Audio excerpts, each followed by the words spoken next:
Welcome back, everybody. I hope you all are doing well. It's your boy Malachi Wright.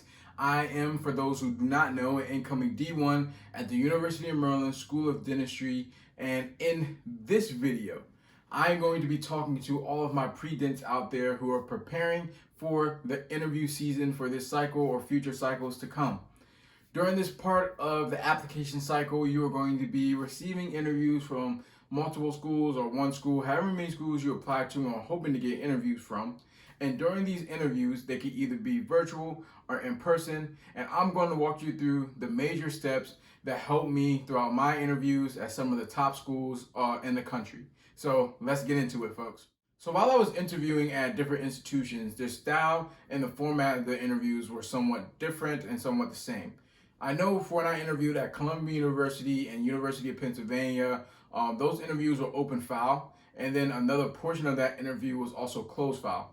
That means that one faculty member read about you, knows everything that you put on your application, and then another faculty member during the closed file interview knows nothing about you. So you just go in there and you guys are talking about XYZ with no context as to who you are. I would say both of the interview styles were somewhat a little nerve-wracking if you don't prepare correctly. So let's make sure that we're prepared and we're able to go in and be calm and comfortable as possible to get that acceptance that we want from that institution, and also to weigh out if the institution is for us. So first step, number one, you want to make sure that when you are going to an interview, whether it be virtual or whether it be in person, you want to make sure that you are dressing the part. And this should be something that is obvious, but a lot of people don't fit into that criteria of it being obvious for them. When you go into an interview setting, you want to make sure that you're wearing the best attire you could be wearing. I was wearing something like this during my interviews. For men, regular blazer, shirt, white shirt, or whatever color shirt. I prefer white shirt, tie. One of the things that I did was I tried to get a tie that matched the school color that I was interviewing for that day. So for Maryland, I wore my red tie. For Columbia, I wore a like a blue, sky blue type of tie. So try to match the theme of the institution a little bit. It might be a little tacky and it may be a little overreach, but if you have it, then do it. If you don't, then don't. I have a whole bunch of ties, so I was just trying to match it as best as I could. But make sure you're dressed professionally. And make sure you smell good if it's in person. So get some cologne that's not too expensive. I like to use Obsession or whatever it is. Make sure you smell good. Don't overdo it. Make sure you're looking good. Your hair is trimmed, whatever it is. Your nails are done, and you're just really groomed well. This shows that you put in a lot of time and you understand the importance of this interview, and that you're not going to be wasting time not preparing yourself adequately in terms of how you look. So that's tip number one. All right, so after tip number one comes obviously tip number two. My second tip would be for you to do some research on what the school has to offer for you. You want to come in, at least for my personal opinion, with at least 2 to 3 questions that you can ask the interviewer after your session is over.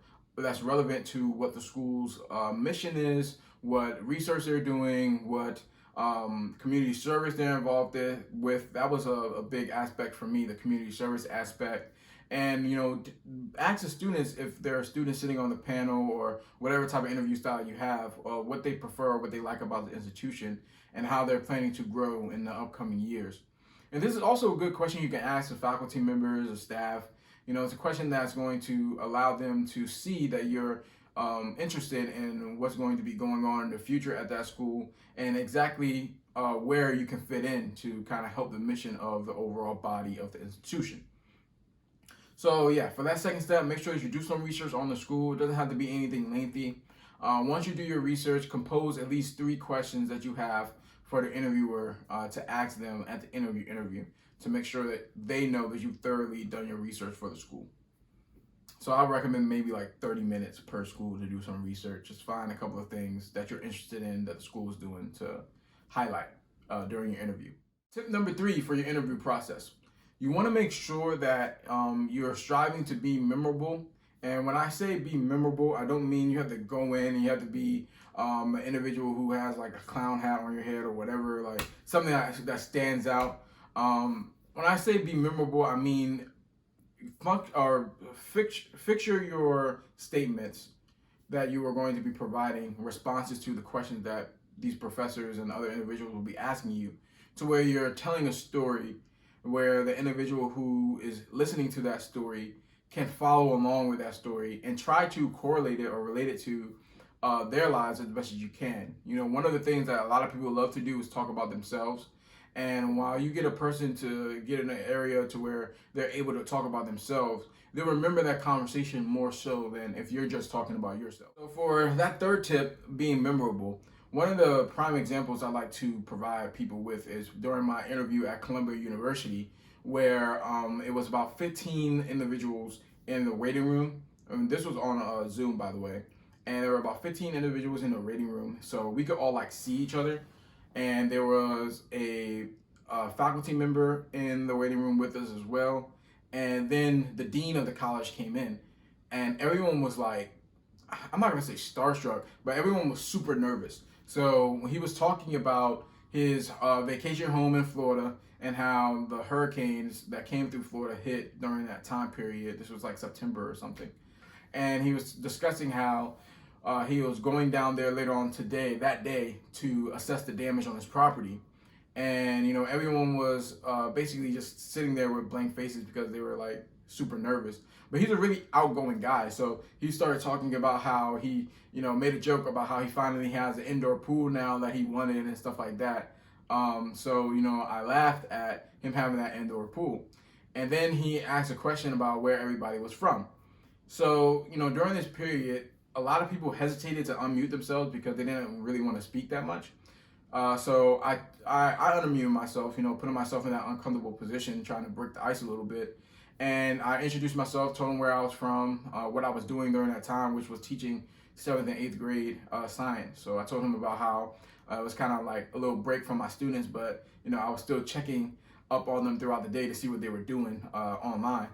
And he was talking to me about how, you know, in the state of Maryland, we cancel school for everything when it comes to snow. You know, him being up in New York, they're like, yeah, we never cancel anything. And, you know, we started laughing about that for a little bit. And I told him, I was like, yeah, that's one of the pluses about being in this state. And we really had like a good discourse going back and forth for like the next 10 to 15 minutes, just about where he's from, his family, and I was talking about my family, how my family is large and stuff. And while they were waiting to set up the breakout rooms, him and I were having a conversation for about 10 minutes, 10 to 15 minutes, just because I decided to unmute myself and introduce myself when, you know, everyone else was like not doing that and didn't really want to engage in the conversation, until that ice was broken and they became more comfortable with the fact that I was able to take that leap and have that conversation. But anyway, to make a long story short, don't be uncomfortable. Don't be uncomfortable being uncomfortable, if that makes sense. Be comfortable being uncomfortable. Make sure that you're going to be the individual who's going to be in the room. You're confident in yourself and your abilities. You got an interview at that school for a reason. That means that they want you to be there. And understand that just because you are nervous, that means that you care. And since you're nervous and that shows that you care because you're nervous, use that nervousness to motivate you to get that acceptance because you care about attending this school. And then last but not least, tip number 4, which I would say is probably one of the most important tips, is going to be making sure that you prepare yourself for the interview. And when I say prepare myself, there is a couple of links on Student Doctor Network. If you're not familiar with it, please get familiar with it because it's a great resource. On Student Doctor Network, they post different questions that different schools may ask during their interviews. So I would just add all of that to a Google Doc, jot down 3 words that I wanted to state for each of my responses. So instead of writing out full sentences, I wrote out 3 words that I wanted to point for each question in response. So if a question was about how I felt about volunteer service, I would say my first point, holistic approach, and then my second point would be within my community, and then my third point would be long term. So those are 3 points that I wanted to hit in my response of why I'm such involved in community service and giving back to my community. So if you develop those 3 points for each of your responses, and you think about how you would incorporate those 3 points into a synthesis, while you are answering that question. It will flow natural to you. It won't sound like it's robotic or you're just regurgitating sentences that you already wrote. And it will be more genuine in conversation. I'm going to give a bonus tip. This is the bonus tip. The bonus tip for tip number 5 is to mention something about that person that's interviewing you. So it may be their background, it may be their glasses, it may be a water bottle, whatever it is. And it doesn't have to be a compliment. It can just be something like, oh, well, I have those same pair of glasses, I think. Or, oh, that water bottle is cool. Like, my girlfriend has the same water bottle. Or, I was going to buy that water bottle. I saw it on Amazon. Did you get it from there? Like, try to incorporate some small conversation into your interview, because these individuals interviewing you are people as well, and they want to make sure that you're comfortable and you're likable. Because again, you're going to be spending the next 4 years with these faculty members, and for many of them, you're spending more time with them than they're spending with their family members. So they gotta make sure that you're a likable person and you're somebody that's enjoyable to be around, and unfortunately, but true, tolerable individual. And likewise, you have to make sure that those faculty members and those students who may be interviewing you are individuals who you can see yourself working with outside of school, conversing with outside of school and inside of an academic setting, and people who you really mesh well with. And I promise you, you take those interview tips with some stuff that you may see on Student Doctor Network, and you apply it to your interviews throughout this cycle or whatever cycle you're applying, you are going to be sure to be memorable. And that's what we want, be memorable, and you'll also be likable by the individual who is going to be interviewing you. So, folks, I hope you all found this video helpful.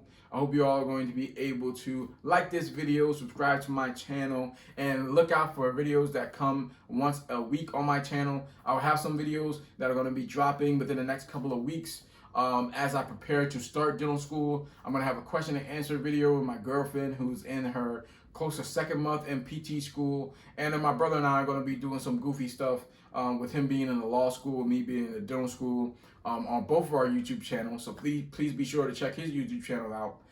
Again, thank you all for following my channel. Please be sure to share this with a friend.